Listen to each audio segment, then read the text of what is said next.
If you're watching this video, thank a rich person. I'm Gary DeMar. Welcome to this edition of Vantage Point.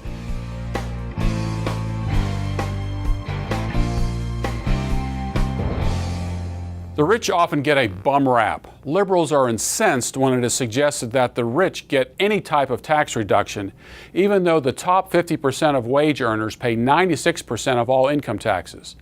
Since they spend more money, the rich also pay a disproportionate amount in sales, property, entertainment, and excise taxes. Without the rich, most people wouldn't have jobs. The first computer my company purchased in the mid-1980s cost $7,500. That's about $21,000 today. It was huge and could only perform a few simple tasks, mostly word processing. The floppy disks were the size of dinner plates and held very little data, 360K. But almost overnight, computer prices dropped and performance levels increased dramatically. The first portable computer built by Compaq was the size of a sewing machine, but it was a vast improvement over what was then available. The hard disk capacity was 10 megabytes. Today's laptops have multi-gigabyte drives, terabyte drives are available and needed for backup. Super thin monitors, built-in modems, CD, DVD drives that can play music and videos, and much more, all in a 2 to 4 pound package. Now, who made this possible? The rich people did. The first cell phones were the size of a small backpack. It didn't take long before this monstrosity, by today's standards, became the size of a brick. Now, when folded, they are smaller than a half pack of cigarettes and can do extraordinary work that wasn't even conceived of 10 years ago. They are so cheap to own and operate that many people have given up using conventional landline phone service. What made these performance gains and price reductions possible? People with lots of money purchased the first high-priced items. They had the financial ability to lay out excess capital for what most people would consider luxury items. Cell phones are now so cheap that even homeless people can afford them. The research and development costs of any new technology are enormous. That's why the initial entry of new products into the market is expensive. But over time, with the initial investment of capital is recouped and production increases, costs and prices fall. We saw this with CD and DVD players. Today, music can be purchased online and stored on a device that can hold tens of thousands of songs. People with money made these leaps in technology and price reduction possible. Slamming the rich by contending that they should pay more in taxes to equalize income is the sin of envy. Envy is not the same as jealousy or covetousness.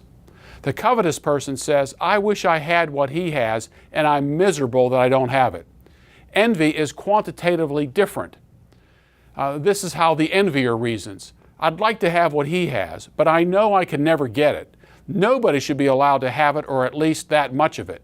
If I can't have it, neither should anyone, and if I can't make this happen, I'll make sure it costs him a lot of money to own it. I'll work to destroy people who can afford these things. Maybe I can get the government to make it illegal to own or too expensive to keep. This is why the Bible describes envy as rottenness of the bones. Cain was the first envier. He could have offered a sacrifice equal to that of Abel, or offered a sacrifice that was from a pure heart. Instead, he murdered his brother because of his success.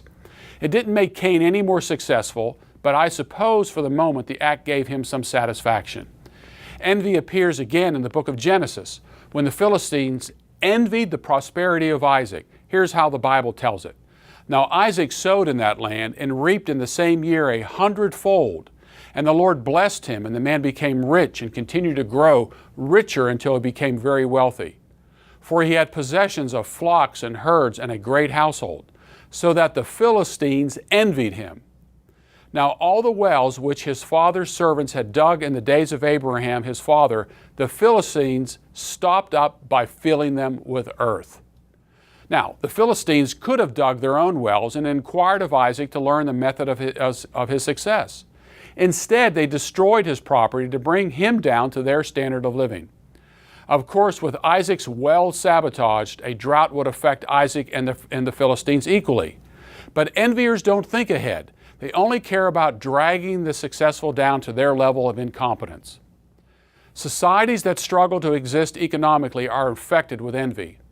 Prosperity in others infuriates the envier and moves him to destroy what he does not have and will not work to get. Western enviers are sophisticated. Enviers in civilized societies don't burn a village's crops or sabotage his wells. They run for political office or vote for those who do so they can stick it to the rich in the name of tax fairness and social justice. The long-term result is the destruction of the prosperous man's ability and incentive to create wealth.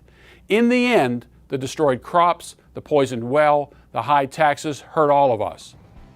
With no discretionary capital, there is no one to buy those initially expensive goods that make life easier for all of us.